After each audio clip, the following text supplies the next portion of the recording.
भोलि मात्रै हैन, केही समय मात्रै हामी एकअर्कामा यसरी चिनापर्ची भएका होइनौँ।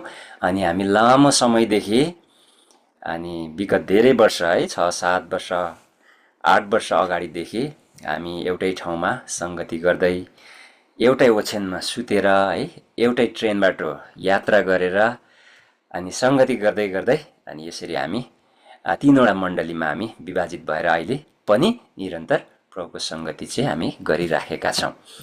अनि यो सबै कुराबाट प्रभुको महिमा भएको होस्। अनि म सधैँ भन्ने गर्छु, आज हामीलाई प्रभुले भिन्दै भिन्दै ठाउँमा यसरी सङ्गति गर्ने ठाउँहरू अनि छानोहरू दिनुभएको छ। अनि हाम्रो अनुकूल अनुसार हामी भिन्दै भिन्दै ठाउँमा बसेर आराधना सङ्गति गर्छौँ। तर सधैँ हाम्रो हृदयहरू चाहिँ प्रभुले एक ठाउँमा राखिराख्नु भएको छ है। यद्यपि अहिले हामी यहाँनिर भेला भएका तीनवटा मण्डलीको नामहरूले हामीले सुन्दै थियौँ, तर पनि हाम्रो बस्ने सङ्गति गर्ने पालहरू चाहिँ भिन्दै भिन्दै भए तापनि अनि हाम्रो हृदयहरू चाहिँ सधैँ प्रभुले एक ठाउँमा राख्नु भएको छ। आमेन। हुन्छ। अनि हामी जतिजना जोडिन सकेका छौँ है, अनि चिबा अनि नयाँ सृष्टि र तोचुकी हामी सबैजना एउटै परिवार हौँ।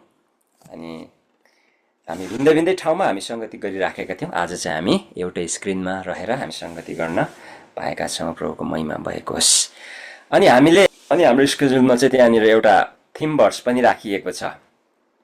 अनि आज त्यही थिम वर्समा रहेर हामी वचनको समय भन्दा पनि होइन, आज यसरी यो ठुलो आशिष हो। अनि यो आशिषलाई आदान प्रदान गर्ने मौका चाहिँ परमेश्वरले हामीलाई दिनुभएको छ। यो 2026 सालको नयाँ वर्षको अनि नयाँ पहिलो महिनाको अनि हामी पहिलो हप्तामा नै छौँ। अनि विशेष हजुर सबैजनालाई पनि शुभकामना भन्दै अब वचनतिर हजुरहरूलाई म डोर्याउन चाहन्छु। भजन सङ्ग्रह 133 यो तीनवटा पद यहाँनिर छ है। अनि यसलाई म पहिला पाठ गर्न चाहन्छु, त्यस पछाडि हामी सरस्वती अगाडि बढ्नेछौँ। भजन सङ्ग्रह 133 एक पदमा यसरी लेखिएको छ है। माथि यात्राको निम्ति दाउदको गीत भनेर लेखिएको छ शीर्षकमा।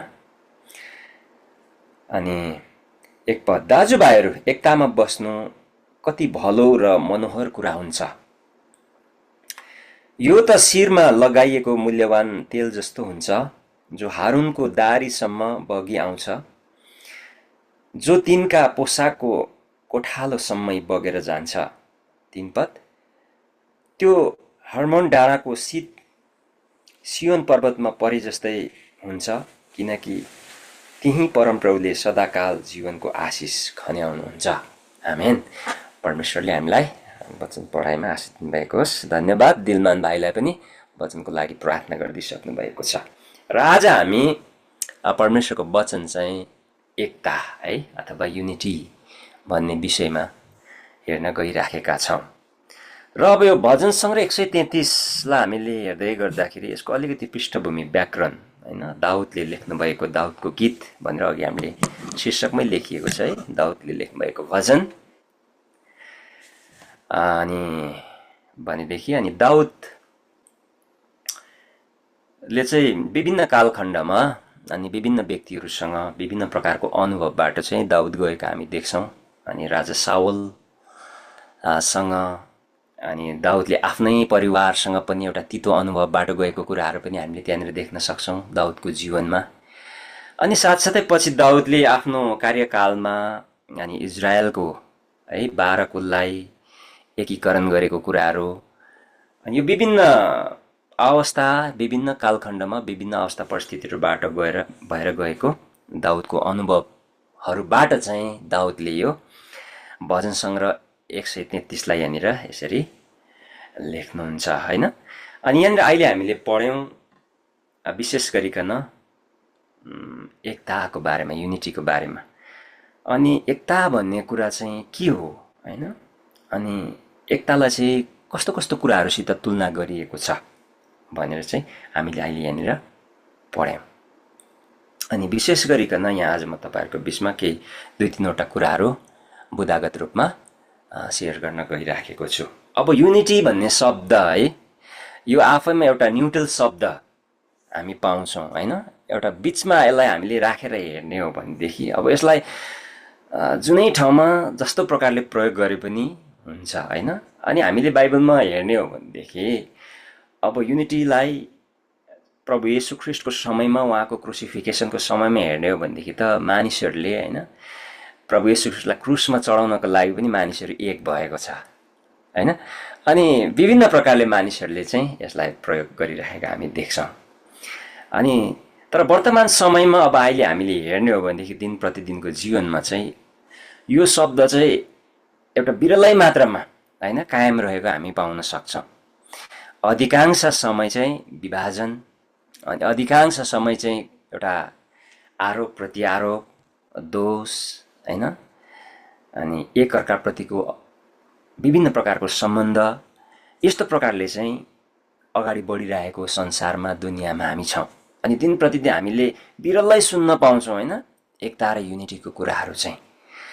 तर परमेश्वरको वचनले चाहिँ आज हामीलाई चाहिँ यो एउटा आह्वान गरेको छ। यति यो चाहिँ के हुन्छ भनेर यहाँ भनिएको छ भने सुन्दर हुन्छ भनेको छ होइन। अनि हामीले त्यहाँ थिम भर्समा पनि एउटा त्यहाँ हाम्रो त्यहाँ स्केड्युलमा पनि हजुरले पढ्न सक्नुहुन्छ होइन। त्यहाँ चाहिँ एउटा beauty of unity in Christ भनेर लेखिएको छ होइन।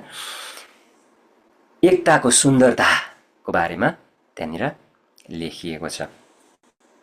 अनि यसरी चाहिँ यो दिन प्रतिदिन चाहिँ हामीले चाहिँ यो शब्दलाई चाहिँ एकदमै विरलै रूपमा कायम भएको हामी पाउँछौँ। अधिकांश समय अहिलेको अवस्था, अहिलेको परिस्थिति दिन प्रतिदिन हेर्ने हो भनेदेखि चाहिँ विभाजनको कुराहरू, बेमेलको कुराहरू, अशान्तिको कुराहरू मात्रै हामी पढ्न पाउँछौँ अनि देख्न पाउँछौँ, सुन्न पाउँछौँ। अनि वर्तमान समयमा त अझै प्रभुको मण्डलीहरूमा पनि यो प्रकारको होइन हामी आराधना गरिराखेका हुन्छौँ, सङ्गतिहरू गरिराखेका हुन्छौँ। तर अनि हाम्रो मन चाहिँ, हाम्रो हृदयहरू चाहिँ धेरै जस्तो अधिकांश समय चाहिँ एक भइराखेको हामी भेटाउँदैनौँ। तर परमेश्वरको वचनले चाहिँ यहाँ के भन्छ भन्दाखेरि चाहिँ यदि एक भयो भनेदेखि चाहिँ के हुन्छ त होइन। यदि प्रभुका जनहरू अझै एक भएर एकतामा रहेर एउटै मन एउटै विचारको भएर चाहिँ सेवा सङ्गति हरेक कुराहरूमा उनीहरू एक भएर बढ्छ भनेदेखि चाहिँ के हुन्छ त भन्दै गर्दाखेरि त्यसको सुन्दरताको वर्णन हामीले यहाँनिर पाउन सक्छौँ है। र पहिलो कुरा चाहिँ अब एकता भन्ने कुरा चाहिँ यो चाहिँ परमेश्वरको दृष्टिमा चाहिँ सबैभन्दा असल कुराहरू हो। युनिटी भन्ने कुरा चाहिँ आज हामीले हाम्रो दैनिक व्यवहारिक जीवनमा मात्र यसलाई असल देख्दैनौँ कि अनि परमेश्वरको दृष्टिमा पनि यो चाहिँ एकदमै असल र सुन्दर कुराहरू हो है। फिलिपीको किताब हामीले 2 अध्याय पढ्यौँ भने त्यहाँनिर सुरुमा नै लेखेको छ होइन, प्रभु येशू ख्रिस्टलाई होइन, प्रभु येशू ख्रिस्टमा चाहिँ सबै कुराहरू तिमीहरूलाई दिएको छ, त्यहाँ सबै आशिषहरू तिमीहरूलाई दिएको छ। अनि त्यो सबै आशिषहरूलाई तिमीहरूले उपभोग गर्ने हो भनेदेखि, अनि त्यो आशिषहरूमा तिमीले त्यो रमाहाट गर्ने हो भनेदेखि चाहिँ तिमीहरूमा एउटा कुरा हुन आवश्यक छ भनेर त्यहाँ लेखेको छ, तिमीहरू चाहिँ एउटै मन एउटै विचार एउटै भएर तिमीहरू अगाडि बढ्नु भनेर चाहिँ त्यहाँनिर चाहिँ लेखिएको छ। जब तिमीहरू एक हुन्छ त्यति बेला चाहिँ मेरो आनन्द पुरा हुन्छ भनेर त्यहाँनिर वचनमा चाहिँ लेखिएको छ। सो यहाँ पहिलो कुरा चाहिँ हामी देख्छौँ एकता चाहिँ परमेश्वरको दृष्टिमा एकदमै असल कुराहरू हो।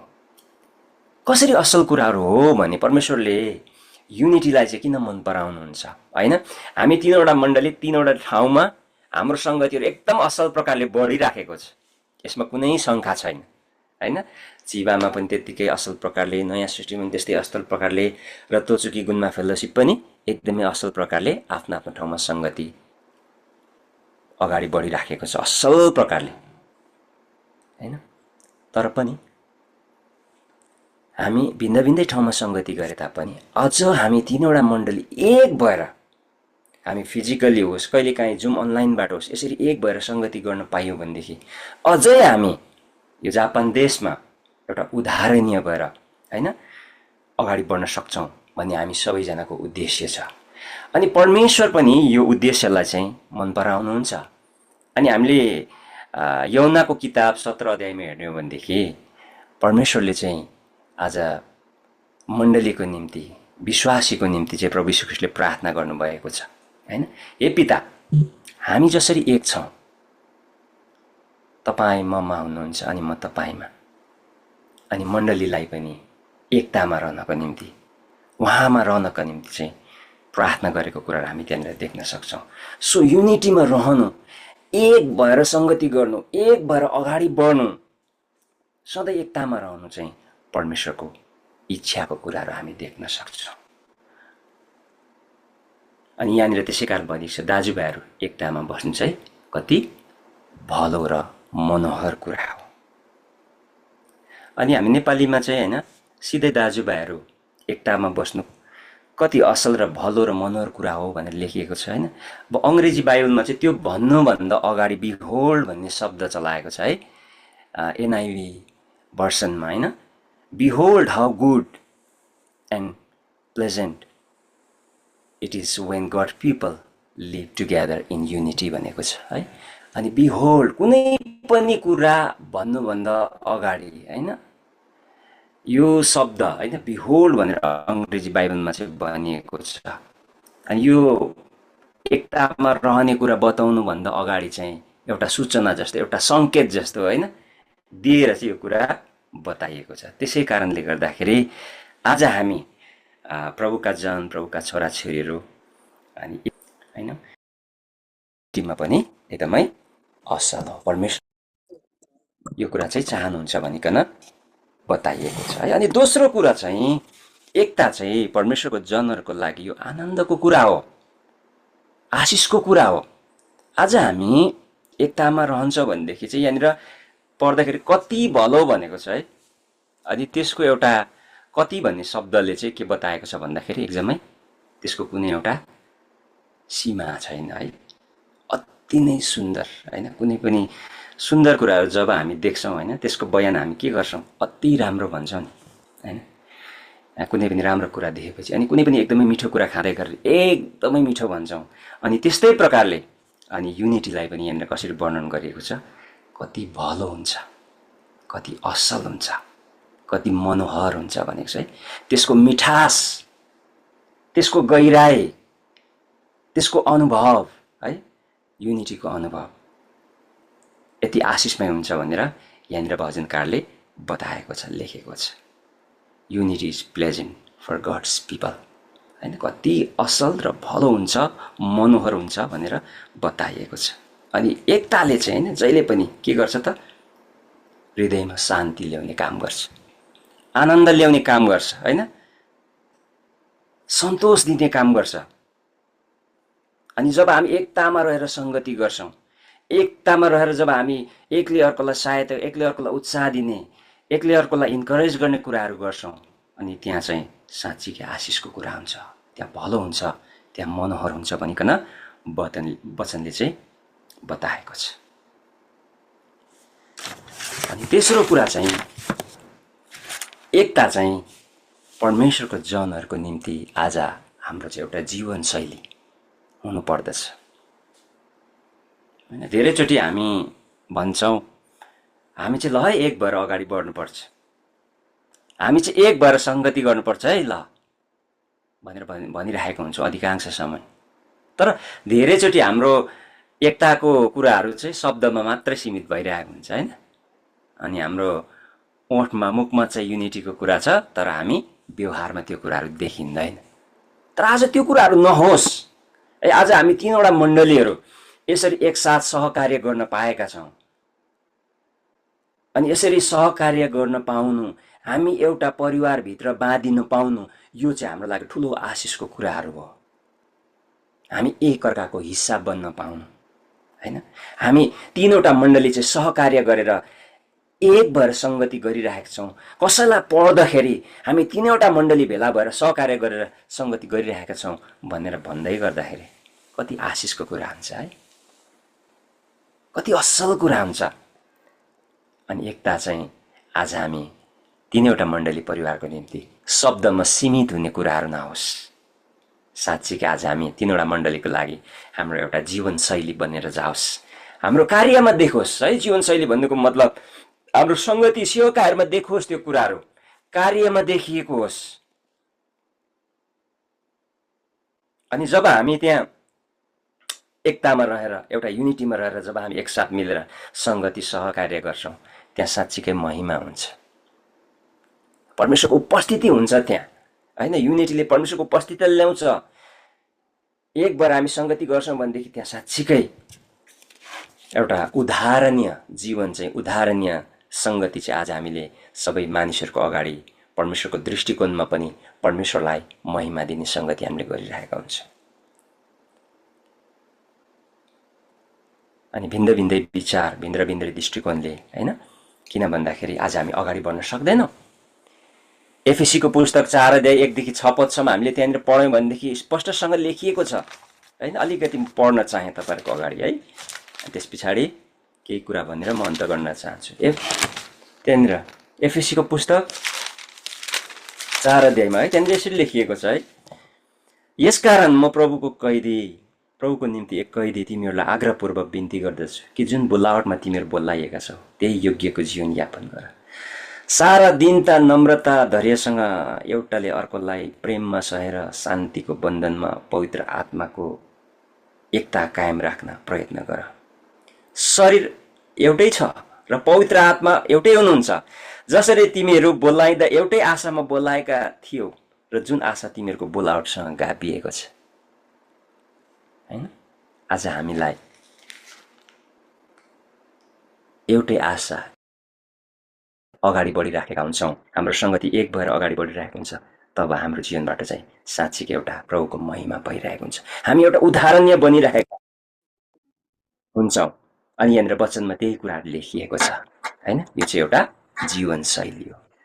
अनि अब यो जीवनशैली चाहिँ कति बेला हुन्छ त भन्दै गर्दाखेरि चाहिँ आज यसलाई चाहिँ, होइन, अघि सुरुमा मैले भने एउटा न्युट्रल शब्द हो, तपाईँ र मैले कसरी प्रयोग गर्ने, अनि यसलाई